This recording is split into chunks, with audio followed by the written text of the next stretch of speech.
За та бүхэн өдрийн мэнд хүргэе. Зөвлөмөр гишүүнд санал нэгэнэ захим шилжилтийг бол улам цаашаа хөгжүүлэх ёстой.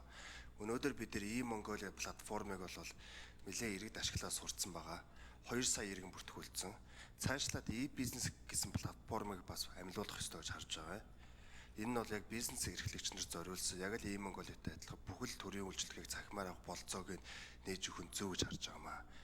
Цаашлаад дээр бол Монгол улсын ерөнхий сайд бас digital first гэсэн тийм концептыг бас дэвшүүлсэн. Энэ нь одоо бүх Монгол улс цахим төрийн үйлчлэгийг цахимаар явуулна, хүн сурталчилгааг арилгах нь үг нэг дагаад авилга хэл ахуулж гэсэн буурах болцоо байгаамаа. Мөн одоо өнгөрсөн парламентад 109 хуулийг шинжилсэн нэмэлт өөрчлөлтөд баталсан. Энэ нь бол яг л нөгөө нэг digital first болон e-бизнесийг амьлуулах тийм том концепт нь гарцсан. Үүнийг хэрэгжилтэн дээр нь ч гэсэн бас анхаарч ажиллана гэж хэлье.